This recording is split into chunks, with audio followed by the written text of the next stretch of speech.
Sir on Sports 1440. They do have a timeout. Decide not to use it. Curry, way downtown. Bang! Bang! Oh, what a shot from Curry! Here's your host, Paul Sir. Another rainy day in the city of Edmonton. Welcome to Hoop City with Paul Sir, along with the great Josh Fenwick, who's back in the chair today. Welcome back, Josh. Happy to be back, Paul. Well, it was Declan was fantastic last weekend, but it is I missed you. I missed you too. Yeah, absolutely. So, welcome everybody. We've got a lot to talk about. The NBA season, of course, is over now. The New York Knicks are the NBA champions. They are the world champions, and it is such an interesting championship that we're going to be delving into today. The sideline stories, Jalen Brunson's greatness, 45 points in the championship game.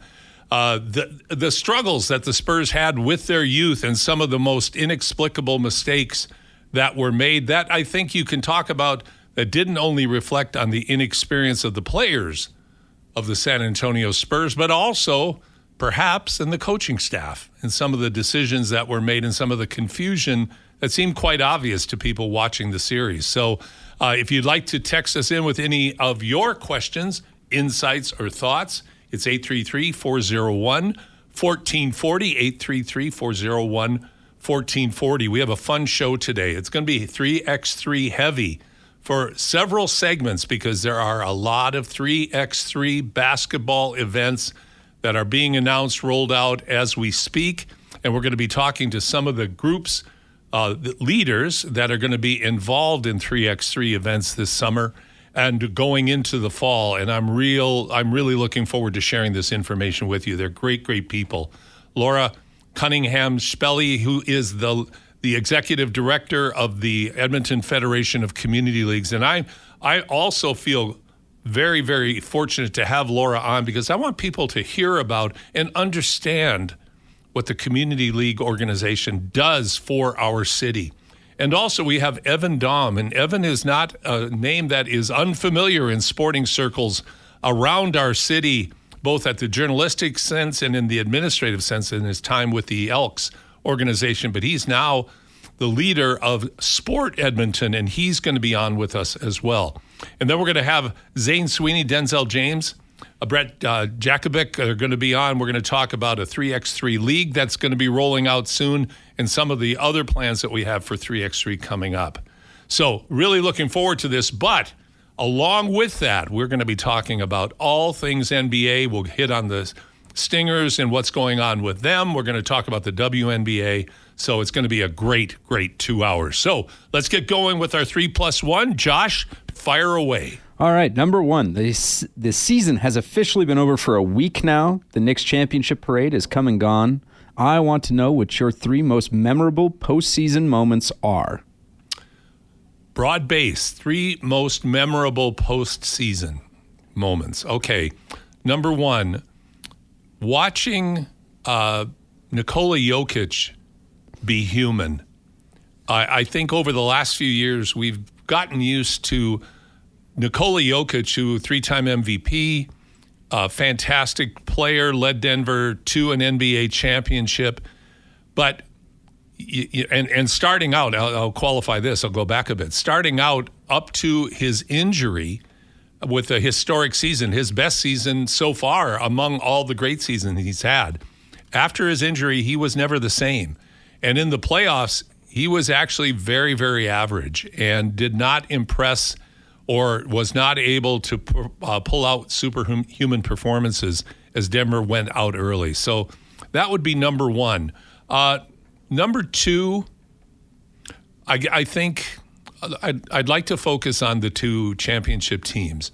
Memorable moments, I think, was the unveiling and the awareness level being raised about what kind of a talent Victor Wembanyama truly is and how talented the young Spurs roster is as well. Now, the asterisk to that, and we'll talk about this more as the show goes on, Josh, but the asterisk to that is, along with that talent, I think we've identified some cracks in the veneer of the crowning of Victor Wembanyama as becoming not just the face of the NBA, which may be inevitable, but also some of the cracks maybe in his game and in his mentality. So I'm looking forward to talking about that as well. And then I would say the New York Knicks. That is an easy team to root for. That is an easy team to identify with, and I think respect and wish them success moving forward. The type of players and people, the two impact players that the New York Knicks put on the court during the NBA championship in Jalen Brunson, the MVP. I mean, he had 7 trophies this year, MVPs all over the place. And then also, though, the emergence of OG Anunoby, not just as an elite defender, which he has been really since the inception of his career, but turning into a very effective, diverse offensive player. But here, Josh, is an interesting statistic. Do you know how many offensive rebounds OG Anunoby had in the NBA championship series? Guess. Give me a guess. 21. Take away 20, and you've got it. No way. 1 offensive rebound. That and I find that so interesting because it's reflective also of the rebounding style on the offensive glass of the New York Knicks, in that they were pulling 3 men back to prevent transition baskets by the San Antonio Spurs. So that's part of it. But part of it, too, is I really can't explain it. It certainly isn't lack of aggression. It's certainly not rebounding capability. It's just an interesting statistic. So, but definitely more of a sideline. How about yourself? What are your 3 memorable moments? Yeah, so number 1, homer pick here, but RJ Barrett game winner, overtime, bounces to the moon and then drops back down that was a great into moment. The rim. Yep. Overtime winner against the Cavs. Number 2, game 1, Oklahoma City, San Antonio Spurs, double overtime. Probably the best game of the playoffs, or what would have been the best game of the playoffs. But great moment in that one. First overtime, talking about Wemby's, him coming to the scene all, with full force, showing what a alien he truly is, pulls up from the logo and absolutely laces it, basically at the end of the first overtime to force double overtime, where the Spurs win 122-115 against the reigning champs, later to go on to win that series. Great choice. Absolutely incredible. And then we will highlight OG Anunoby's 1 offensive rebound through the comeback. Yep. Biggest comeback in, I believe it was NBA postseason history, down 28 at one point. 28. 29, and then at 27, they were down at half. That's what that was. And they come back, grit and grind. That is an incredible game to watch. I feel incredibly blessed to have been watching it live. It really was fun, wasn't it? Yeah. My God, to see that kind of comeback. And the interesting yin and yang of that comeback is it takes 2 to tango, because it was not just the excellence. Because when you do one of the reviews of the shots that the Knicks hit and you match it against the score in their comeback, they hit so many tough shots. Deep threes, contested threes, great offensive transition baskets. It really had it all. But what you don't see in that is the shot selection of the San Antonio Spurs and how they absolutely melted down. After a historic first half, 76 points, they scored 30 points in the second half. It's just an unbelievable tale of 2 halves, and probably the greatest example of the youth of the San Antonio Spurs showing itself for what it really is. These are young guys.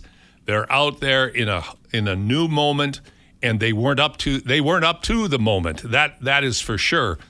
I'm curious about your take, though. Have you seen the replay of the coming out of the timeout into the last play before the Anunoby tip? Mm-hmm. Have you seen the replay of the San Antonio Spurs players when they went out on the court and looked completely disorganized, discombobulated, I think is a great word, of who they were supposed to check and how they were supposed to defend the inbounds play? They were absolutely lost out there. It looked just like, you know what it reminded me of? And this is a bit of an exaggeration, but it reminded me of watching T-ball and little kids, where kids are just kind of wandering around. And literally, Dylan Harper is almost turning in circles because nobody knew who to pick up and where. Here's an interesting historic tie-in, and I always talk about how history seems to repeat itself for franchises, Josh. I always look at Portland, for instance, who they draft. They draft Sam Bowie instead of Michael Jordan. Historic. Has terrible foot and leg problems, has an absolutely dumpster fire of a career because his body just wouldn't hold up to the NBA. Also, Bill Walton, who had a great, miraculous comeback with the Boston Celtics and helped them win their 1986 championship, drafted by Portland, leg and ankle problems. Then they draft Greg Oden from Ohio State, another surefire pick, leg problems. You see these things happen like this. So I go back to the 2014 NBA Finals, San Antonio versus Miami. For some reason, the great Greg Popovich pulls Tim Duncan out. Yep. And Miami is able to get a hand on the ball, tip it out to Ray Allen for him to hit the now historic three that led to the defeat of the San Antonio Spurs. So now you got the Spurs coming out in a pressure-packed situation. And what happens? They miss OG Anunoby and give him a free and clear lane. Wemby is guarding on the outside on the perimeter, not taking care of the rim. Real inexplicable, elementary coaching 101 mistakes to miss something like that. And of course, still in that moment, OG Anunoby had to extend with, I think, 2 San Antonio Spurs and find a way to tip it in, which he did, and now the rest is history. Yeah, I can't believe it. However, they would not have been in that spot had they stopped giving the ball to Aaron Fox and given the ball to Dylan Harper more consistently down the stretch. You would certainly think so. I couldn't agree with you more. Yeah. And when you watch, and that's something we're going to touch on later, because right now, of course, what is the response after a failure? If you want to regard San Antonio not winning the NBA championship, you're looking for people to blame. Fire everybody and trade De'Aaron Fox immediately. Buy him out. But you know what that kind of buyout looks like? Oh, it looks bad. Yeah, it's not happening. No. And I think that but we'll touch on that a bit more later. Let's go to your question number 2. Number 2, staying in the same vein as the last question, sort of. What is a team through the whole season that surprised you, and what's one that disappointed you? Whole season that surprised. I'll start with disappointed. Probably for me, the biggest disappointment would have been, I guess I have to point the finger at the Cleveland Cavaliers. Going all in the way they did and bombing out the way they did to the Knicks. Like that was ugly. That was really ugly. So I thought the Cavaliers would have been better than they were, to be honest. They turned out to not be very good, and they've got a lot of high-priced talent on that team. So to me, they fell short. And while I'm thinking about the biggest plus, why don't you tell me who your biggest disappointment is? Absolutely. My biggest disappointment, and I'll stick in the East with you, I will give it to the Orlando Magic. Good call. Yeah, they had some high expectations going into the year. The Duke thought they were going to be in the Eastern Conference Finals this year. Take that aged poorly. But they have all these guys. Now, granted, Franz Wagner fought with injuries all year, but what's going on with Paolo Banchero? He should be the surefire best player on this team, and he just isn't. It is clearly Franz Wagner. And then in the playoffs, we can't forget about their historic collapse of 24 points through the entirety of the second half, 9 points in the fourth quarter. Absolutely brutal, terrible way to go out. Paolo did show up in those games, to be fair. He was basically the only Orlando Magic player that could make shots in Game 7 and almost single-handedly beat the Pistons himself until they really started to run away with it. But, yeah, to me, it's good. That's a good call, Josh. Yeah. That really is, because they certainly did have higher expectations, and they were on the upward trend of their young talent coming together. I don't think you can underscore or understate how important Franz Wagner is to this team, how good he really is when he's healthy. Paulo just didn't seem to be able to carry the load. Another big disappointment, and I remember back to what the draft took place, and Messiah Ujiri took Scotty Barnes instead of Jalen Suggs, who everybody thought that the Raptors were going to draft. Jalen Suggs out of Minnehaha Academy in Minneapolis, Minnesota, same school as Chet Holmgren, goes to Gonzaga like Chet Holmgren does, and Jalen Suggs looked like a surefire NBA star point guard.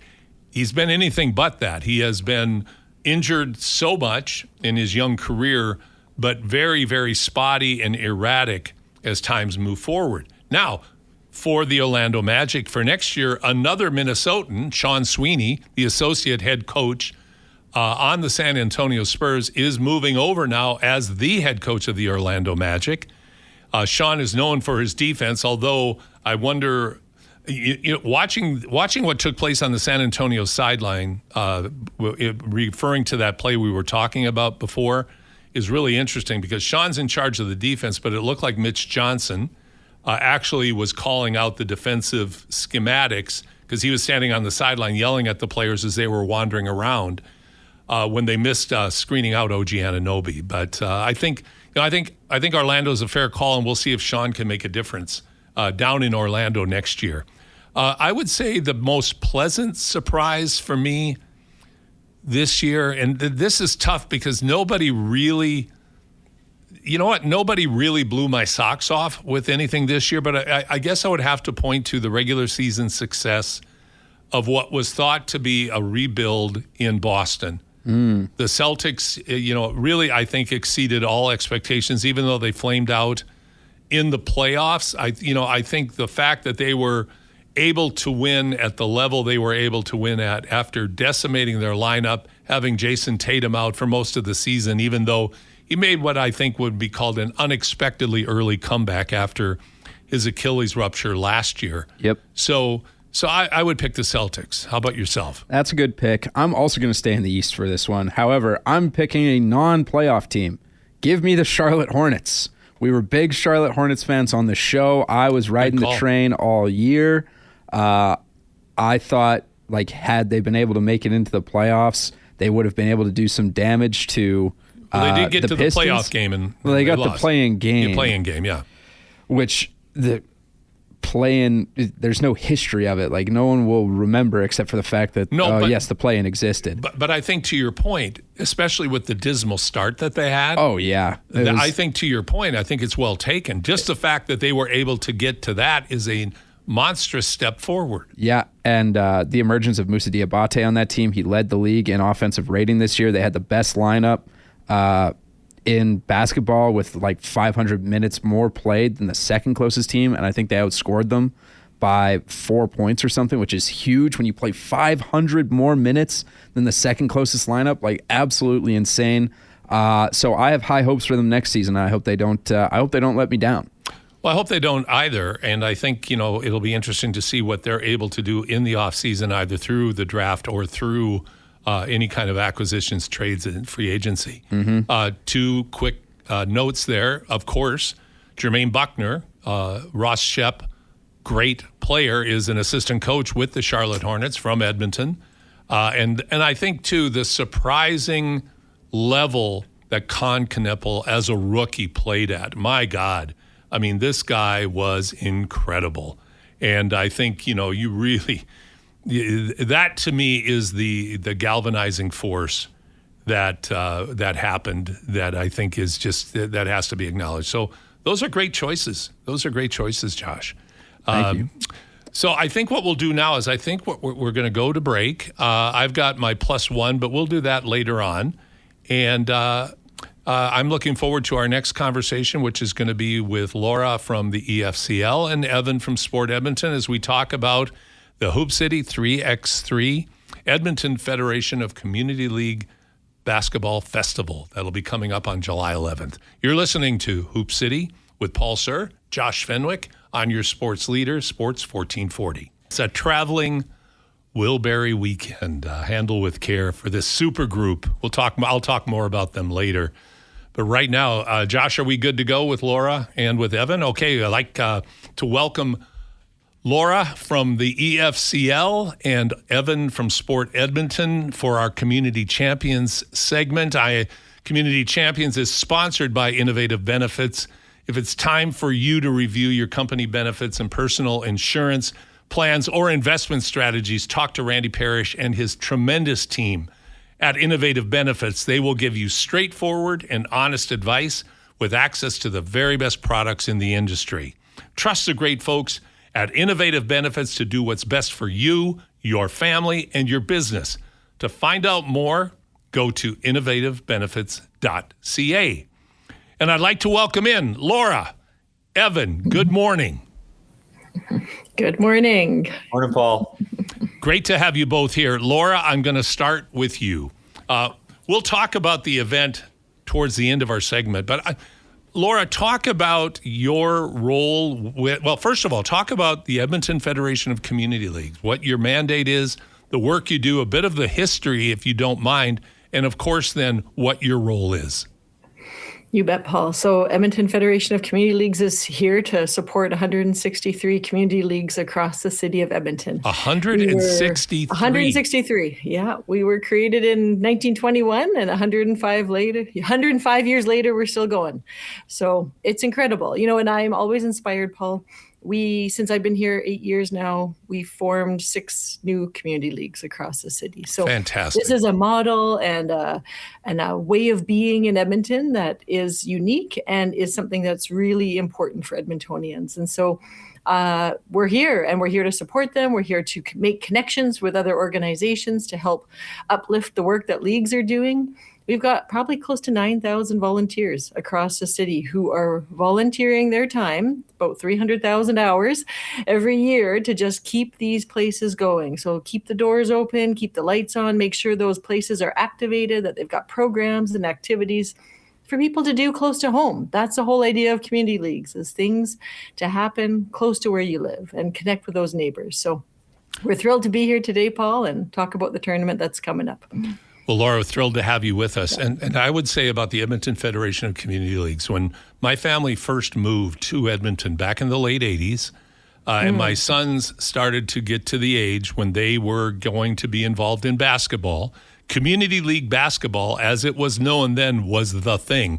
It's evolved into the Edmonton Youth Basketball Association, but it used to be just the community leagues. And Bill Babelwall, I remember going over to Bill's house on Friday afternoon, and he had cards all over his living room with all the schedules and trying to herd the cats all around the city to get them to basketball games. But it was such a meaningful part, certainly, of our family's basketball journey. And to see the fine work and the important work that's done today by a whole bunch of people, yourself included, Laura, and the staff that you work with, walking the walk, it is really something special. Thanks, Paul. Yeah, sports were really fundamental to leagues for many, many years. And, the sports world's changed. I'm sure we'll get into that with Evan a bit too, but the sports world's changed in Edmonton. But I think, we're seeing now an interest in, especially that sort of easy to access, very accessible sport being back close to home. Families are stretched a lot right now. Traveling across the city is very normal for people who have kids in sports, and we're seeing an interest in bringing that back a little closer to home, having opportunities, in people's neighborhoods for them to, do the 3-on-3, a little bit of shinny hockey, whatever sport it is. How can leagues step back into sport in a way that's accessible for them, that's not going to burn them out, but make sure that, people have things to do and places to go and people to connect with close. And I would just add one more factor to that, and that doesn't cost a lot of money to do. Absolutely. Like you said, families are stretched both fiscally and time-wise. Absolutely. Yeah. And I think that is what I love the most about the EFCL, and I like the fact that the pendulum has, which swung completely to club to organizational participation. Now the pendulum is coming back to, as you're describing, Laura, the community and easy access to recreation that is in your neighborhood and isn't expensive. That's really important. And I think that's a great segue to bring Evan into this. Evan, you've of course been involved in sport in a variety of levels throughout your career, now heading up the Sport Edmonton. And Sport Edmonton has always been a bit of an enigma. I think for a lot of people who know of Sport Edmonton, for a lot of years, under Gary's leadership, which, he put a lot of time and energy into trying to galvanize sport in the community. But no, I don't think he really had a clear mandate or a clear direction. Reed Clark stepped in, I think, set off a lot of momentum in terms of making noise about Sport Edmonton and trying to get people to rally together in the sport community. But what I see you doing, Evan, is trying to really clearly identify what Sport Edmonton can be in this community as a connector. Yeah, well, thanks for that, Paul, and thanks for having me on. We're certainly excited about what the future holds for Sport Edmonton. We're a civic agency responsible for working with the city on sport and recreation issues. That's sort of our big mandate and our overarching sort of reason for existing. And then finding ways for us to actually, bring some life to the community level of sport and bring some connectivity, which you said, which is really the key thing that we're trying to do, which is to connect the right people with other people, and set the table for organizations to have success and to get kids playing and to get adults playing as well, and making sure that all of the various silos that are involved in sport talk to each other in one form or another. And that's a pretty big task. There's no question about it. It's a disjointed space. I don't think there's, any way to get around that fact. But what we're trying to do is to look at it from a 360-degree view and understand these are the people that should work together. These are the different connections that make sense. This is how it plays together with the city's vision.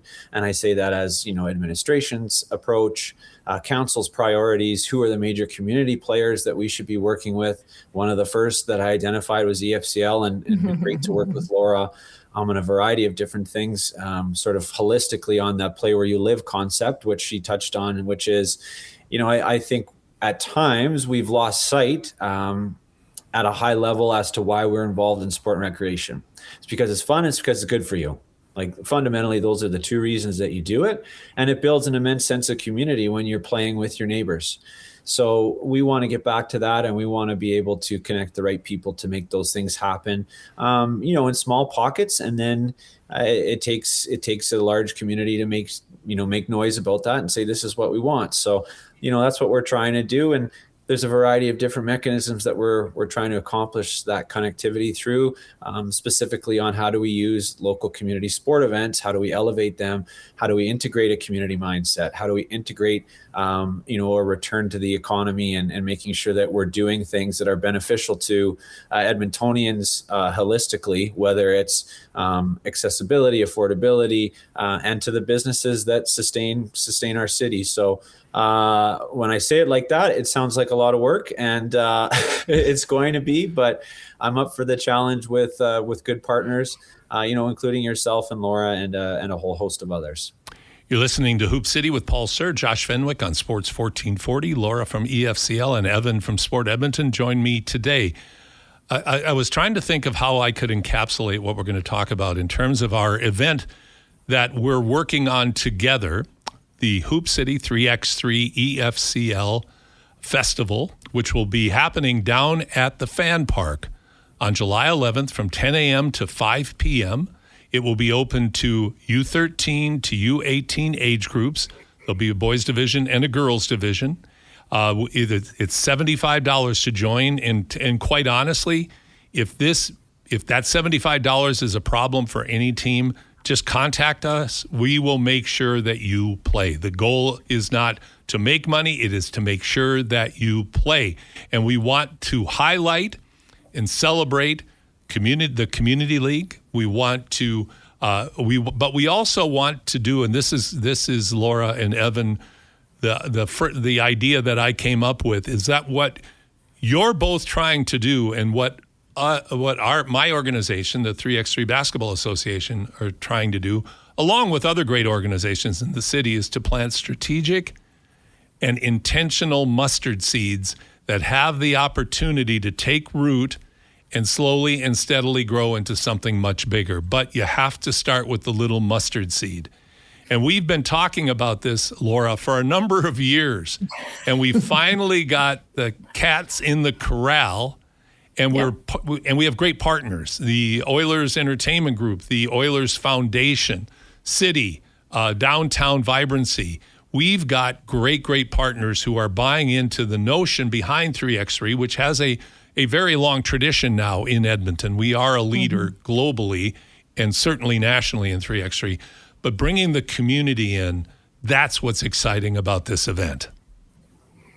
Yeah, thanks, Paul. We're excited about this too. And I think you're right. It's become a bit of a perfect storm, right? Sometimes, we have conversations and it's trying to sort out how we can make things work. And I think, to our point earlier, leagues have not been in the space lately of putting together teams just with the kids that are in the neighborhood, right? So soccer is a great example, but people do intentionally register for soccer. It's got a long history in our community, and it's a really important partner for all of our organizations. But basketball is new in that community space. And so I'm excited because we've got 25 basketball courts on league land across the city. That's not including the ones that sit right beside a league at the school.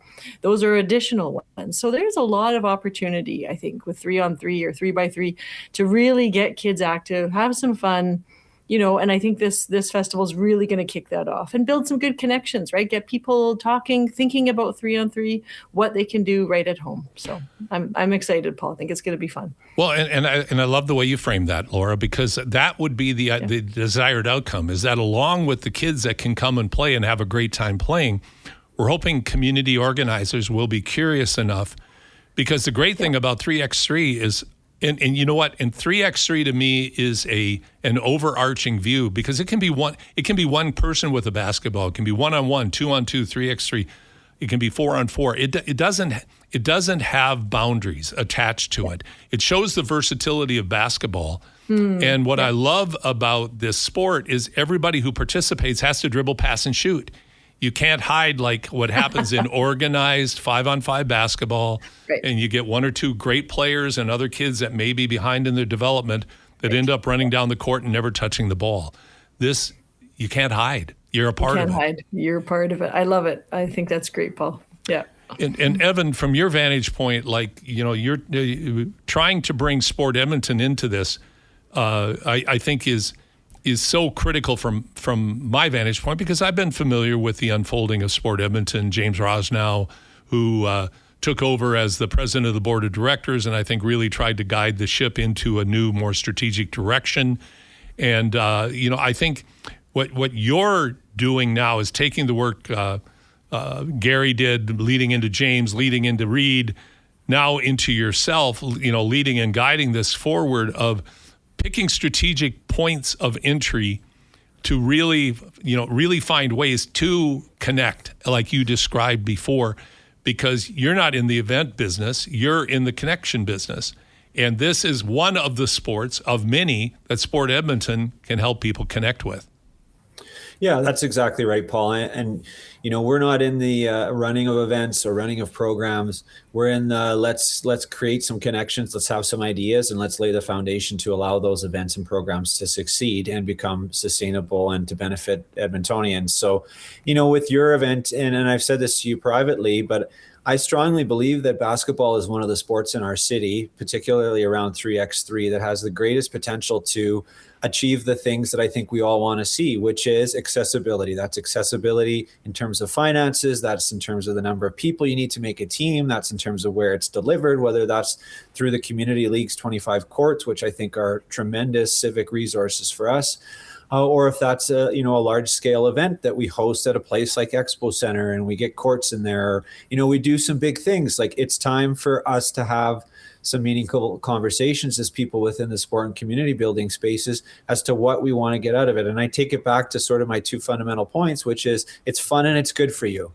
And, those are really important things in life, whether you're 6 years old or 60 years old. If you don't have fun and you don't do things that are good for your physical health, that's not what you're looking for. You need those things in your life from playground to podium, we talk about as well. It's like, we cannot forget the fundamental reason why we're all involved in sport and recreation. And that's not to say there's not a time and a place for large scale events and club events and competitions and getting better and honing your skills. But you better start dribbling at a community league court before you're playing, at MSG in game 4 of the NBA finals, right? Like, it's got to start somewhere. And that's where I think it should start. That's just fundamentally what I believe, is it should start with your neighbors. It should start down the street. And it can lead you to big places. It can lead you to big places, and it also can lead you to the important small places that you and Laura are both describing in terms of community connection, in terms of physical health and well-being. I referred to the pendulum metaphor earlier. I think the way the pendulum has swung over time with the switch from Community League to Edmonton Youth Basketball Association, they do a great job. Switching to all of the clubs that are around the city, and the emphasis on programmed play and learning being the exclusive way that you play basketball. And I think that's the way the pendulum has swung. And I think what's swinging back, as you indicated, Laura, in your comments, is now people are becoming more aware. Wait a second, I can play close to home, and I don't need to spend all that money. And by the way, not every kid's going to go to college or on to something else. Maybe there's something just about unorganized or loosely organized or smaller organized events that has its charm and fun, and going and tying it into your comment too. It's got to be fun, and it's got to be good for you, Evan, like you said before. Yeah, absolutely, Paul. And, we're seeing, we've seen our schools change, right? Kids don't go to the same school. There's neighborhood schools don't exist in the same way in our city anymore. So I think it is vital. We are seeing such a time of disconnection, and I think we're seeing a time of people wanting to reconnect and really recognizing that I don't want my kids traveling across the city to visit friends. I want them just walking down the street, right? I often hear about people saying, "Oh, I remember in the old days when you knew where the kids were because you saw the pile of bikes on the sidewalk." And that doesn't happen as much anymore because our kids don't know each other. And so community leagues are that place where people can reconnect again. Those kids can get to know each other. And if it's a 3x3 court, on a Saturday afternoon, I think that's amazing, right? I mean, it keeps them busy, keeps them connected. Then when they are out in the community, people know them. That keeps our community safer. People know each other. All those things really contribute to vibrant places across our city. Doesn't matter if you're in an older neighborhood or a newer neighborhood, right? When you go out and you meet people that you recognize, you feel a better sense of connection. You feel safer, and it can all start with 3x3. It's incredible, right? But you can see how that grows so quickly. It really can. That was really, really well put, Laura. And the only thing I would add to it as well is one of the other big benefits is it gets kids off screens. And that's a huge problem. And I mean, and I think societally we are aware now, as we watch across the globe, countries are banning screen usage for young people, because now we're seeing this is a genuine threat to the socialization skills that kids are developing. What better socialization settings than physical activity among people in your community?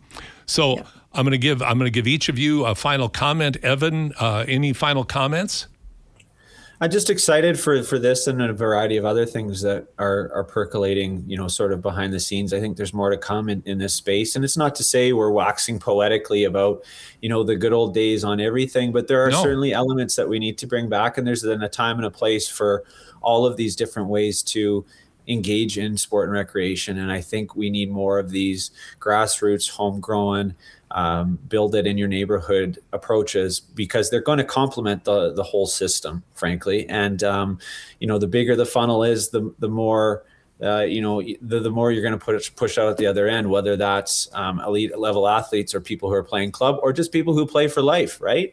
Mm-hmm. If you have a whole segment of the population that plays when they're young, there's a greater likelihood that a good number of them are going to play when they're in their adulthood or into their later years. So, very passionate about, the things that we're trying to work on and accomplish collectively. And that's, I guess, the big emphasis from me is that there's lots of good ideas in isolation. And oftentimes when they're in isolation, they stay there and they don't actually blossom. So it's ideas like this where you work collectively with 3 or 4 heads on a screen and you get things done. So, very excited about the event in July that you're putting on and the role that we can play and how it can be a little bit of a seed for more to come.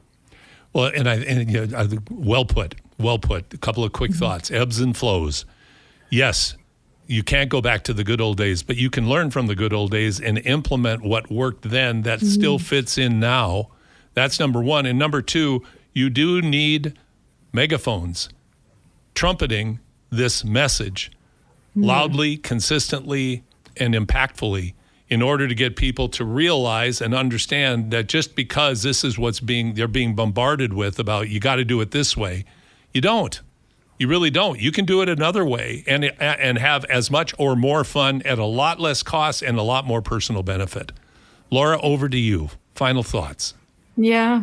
Thanks, Paul. Thanks, Evan. I mean, I think we've said it all, right? I mean, I think I'm excited for, the next chapter here together. I think these sort of relationships and opportunities when we as organizations can come together trickle throughout our city, and we have great impact across our city. So, but it's not Evan and I that are running all these things. It's people that live in communities who feel passionate about these things, that get inspired and say, I can do this too. And I think that's part of what EFCL has always been about, is that civic leadership is, how can you step in and how can you step up and how can you make your neighborhood greater? And I think this is just one of those pieces, and sport is a huge part of lots of people's lives, and there's lots of great things about it. And I'm just excited to see this chapter to grow again. So yeah, thanks, Paul. Thanks, Evan, for all your support with the community leagues and sport in general. Yeah. Laura from the Edmonton Federation of Community Leagues and Evan from Sport Edmonton, thanks so much today. Again, the event is Hoop City 3x3 EFCL Basketball Festival down at the Fan Park on July 11th, 10 a.m. to 5 p.m., $75 to enter your team. Like I said, if you have a problem with that, if you can't afford it, just let us know. We want you to play. You can have up to 5 players on your teams. We've got all the different age categories. The admission into the grounds is free. It's going to be a phenomenal time. So we're looking forward to seeing everybody there. Evan, Laura, thank you again for joining us today. Really excited about the upcoming event. Thanks for the invitation, Paul. It's great to be here. Yeah. Thanks, have a good day. Evan and Laura, I'll tell you, everybody, like you talk about one word that always comes back to me about, especially it's kind of the purity of the message of the Edmonton Federation of Community Leagues, and that there's a humility there. Like Laura talked about all the volunteer hours that people put in, the hundreds of thousands of hours. These are people walking the walk who see value in their time and energy, and they're not doing it for the glory or the notification, or the notoriety rather, of what they're doing. They're doing it to contribute. And so we just have to continue this process of trumpeting it so it doesn't replace, but it wedges its way back into, I think, the fabric of the sports landscape in the city, where people can make more robust, healthy choices that, again, are more affordable. Because a lot of times I feel bad for kids who love a particular sport but don't have their family doesn't have the ability to pay the price. We got to provide them the opportunities. And these two organizations, EFCL has the facilities, can do the work on the ground, and Sport Edmonton is a supporting organization to broaden the reach and impact of sport to provide more opportunities for people across the city. Great conversation. Very, very grateful to Laura and Evan. Speaking of grateful, Zane Sweeney is in the studio. I'm grateful that he's here today. We're going to talk about another 3x3 endeavor right after this break. You're listening to Hoop City with Paul Sir, Josh Fenwick, on your sports leader, Sports 1440. If you haven't listened to the Traveling Wilburys, you're missing something in your life, an essential building block in your life. Traveling Wilburys, started by George Harrison, of course, of the Beatles, brought in the late, great Tom Petty, the late, great Roy Orbison, and along with the omnipresent, bigger-than-life Bob Dylan, and then the lead singer of the Electric Light Orchestra, and I'm drawing a blank right now. And Jeff Lynne, thank you. Jeff Lynne, who's phenomenal. We had an ELO weekend a couple of weekends ago. But the Traveling Wilburys, they put out 2 albums. It was this all-star band, kind of done on a whim, just for giggles. And they came up with some classic songs. If you listen to the song I just played last night, by the Traveling Wilburys with Tom Petty doing the main lead on it. Roy Orbison has a couple of good little solo pieces in it. Hilarious lyrics. A lot of their lyrics, I think, were written in a drunken stupor or something, because they're very whimsical and very almost childlike. But some of the music, some of the instrumentation is just phenomenal. So, speaking of phenomenal, I have this phenomenal Zane Sweeney with us right now. Wow. Zane, of course, works with Legacy Athletics, and along with his partner and buddy Brett Jakovic, they have started a marvelous facility on the south side of Edmonton. You guys used to be over near Wagner High School. Then you moved to the south side. What's the address again? 9748 12th Avenue Southwest. Yeah, so 974. So yeah, you're out there a ways, but man, when you get there, it is worth the drive. They've got a great facility, but I think more than that, the facility is just the starting point for a wealth of programs. You've got kids leagues, adult leagues.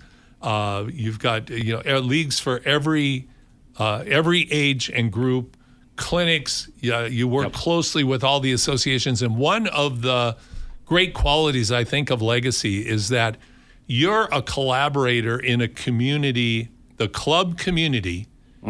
And with all due respect to the people I'm dissing here, a lot of them are silo operators where you're a collaborator trying to work with clubs and doing a very good job of it. Wow, yeah, I appreciate that. We joke that we like to be Switzerland as much as possible. And I say that wearing a hat branded with our own club that we work with as well. But yeah, we really do try to be in the middle, very collaborative, and just try to bring as many people together as possible. Well, and I think one of the characteristics that always comes out when you view club sports across the whole panacea of sports is that the attitude becomes silo-like, and kids become regarded as property. They're my kid playing for my team, and there's a fear of losing that, and there's also poaching that goes on, all those things. But sure, if you're Switzerland, like you're aspiring to be, you I think are willing to live with the results and the decisions of the kids and families that choose to play with you. Yeah, absolutely. I think having a facility changes all the math. It right? does, because for sure. At the end of the day, we're trying to bring a lot of people together. We can make our living off of the rentals of everybody being there versus sometimes families or people can be an asset on the line item, on your sheet. So if you lose one player, you can look at that as a dollar value leaving, which is totally fair. If you're making your living and your family's living and all of your employees' livings on that, it becomes very natural to look at it that way.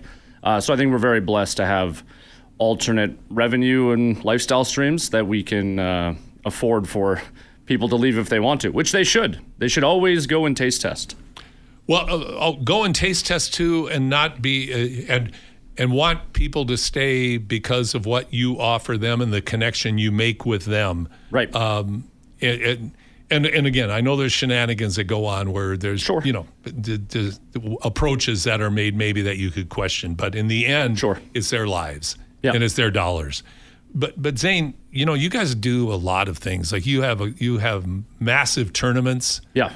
We host a lot of them, and we are hosts to even more. Exactly. So you've got massive events going on. You've got leagues going on. You're busy morning to night. And that's up to and including adult leagues as well, which is really cool because I think the Edmonton Basketball Association has been the institution in the city. They do a fantastic job. Yep. But as the sport has grown, therefore the appetite has grown too. And also within the adult basketball world, there are desires for something that you address, which is more of one of your leagues is an elite basketball league where some of the better players that still want to be highly competitive can come together and go after it. Yeah, that's just a hole or a gap that we happen to find. And I think, a lot of that comes from Brett's relationship with players of his era. Just a league built for guys that were fresh out of college or coming back home from playing pro. They had nobody to play against. You had to wall up and invite your two buddies that happen to go pro, or go play in an EBA league. That let's be honest here is at that level, at the upper level, is a little more uneven in terms of quality of player. Hugely uneven. Yeah. And that's be. no diss to the players. No. It's just that, like I always tell people, like when you get past your prime and you're not training full time, everything gets spottier and spottier as time goes on. And then if you have to do that after a long work day and guard a guy that just came back from playing pro, it's a bad experience for both of you. It could be. Right? Yes. So that's just unfair to both sides. So, yeah, we just have a smaller kind of semi-pro competitive league, whatever you want to call it. And again, that finding that niche, like you said, finding that gap and trying to fill it. And I think the creativity that Zane and yourself at Legacy are offering is really, really great for the basketball community. Wow. Now, you have partnered up for this league that we're going to talk about right now because another gap is 3x3.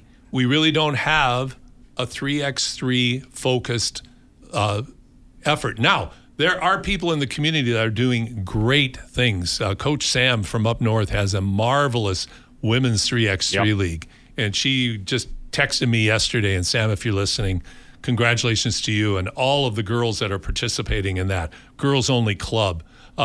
Jacob Wojcicki is doing a fantastic job with his OTB Academy as well. And he is instrumental in our upcoming Hoop City EFCL League. And then again, a collaborator with you guys. Sure, yeah. And so, I mean, we've got some phenomenal people doing 3x3 stuff. But what you're doing at Legacy, when I say you're partnering up with Denzel James. Yes. Great player. The best. Great player at McEwen here in the city, along with Brett Jakovic. You were referring to Brett. Brett had a phenomenal career at Concordia University. So you've got two ex-players, young guys with ambitions, and Youth Hoops Inc. is Denzel's group, and they're partnering up with Legacy Athletics to put on our Hoop City 3x3 League. Tell people about it. Yeah, absolutely. I should say, none of it happens without yourself. I think you're a huge inspiration for all of us that are coming up in the next kind of wave of just looking at what you did for hoops in the city, and especially for 3x3 in the city, if not, in the West, honestly. But yeah, that was kind of the sparking off point of putting together a 3x3 league, especially in the summer. People are kind of all over the place. They don't have a lot of commitment, but you only need 4 players, right? You can get your little group together. You can split up a community league team into 2 or 3 teams, and it gets everybody a lot of touches. So we're launching that. We start off July 6th, so coming up here in a couple weeks. And then we have your event downtown that happens right after. So it's a summer of 3x3, hopefully. Fingers crossed, everybody. That's right. Everybody shows up. It's not the summer of George, it's the summer of 3x3. That's right. George has had his time. Well, what I'm hoping people will start to connect the dots on, or start to ponder and consider, Zane, is 5-on-5. Anybody who plays 5-on-5 and is in a coaching situation, most people remember or participate in 3-on-3 in their practices. Yes. That 3-on-3 is a big part of learning the game. The outcome of this, like, let's talk about young people. They're in a 5-on-5 environment. Their coaches are at formal games with officials. They're substituting very formally. We talked about before, if you have 1 or 2 really good players, they're ball dominant. No offense to the good players, it's just the way it is. A lot of kids don't get the touches they want. But seeing this not as it's a decision, and it is a competition, but it's also an addition to your development, because you take away the in-game coaching, and now you add the pickup element back into the play, where kids now take what they've learned and make their decisions and build their own team chemistry, as opposed to having a coach yelling at them, making substitutions, telling them what to do. Yep. You can have a coach there and talk about it afterwards. Sure. But it's what did you learn through playing, as opposed to what did you learn listening to me talk. And that's such a massive point that I think goes unnoticed in 3x3, which is why we use it so much in our practices, our development, and we encourage it so much, and why we as coaches and organizers play it ourselves. Don't get really good at running structure. 5-on-5 builds that. Coach can tell you exactly where to go, and they can tell if you're not that good, so you're just there to screen for Johnny or Sally, because they're really good. Right. So you're just there to screen and get out of the way. 3x3 you can't hide. You have to play the game. It's much more sandbox than it is classroom, but very intentionally, right? The kids should have some sandbox time. In fact, they should have 85% sandbox time. I think we way overcoach these children who are there to have some fun, realistically.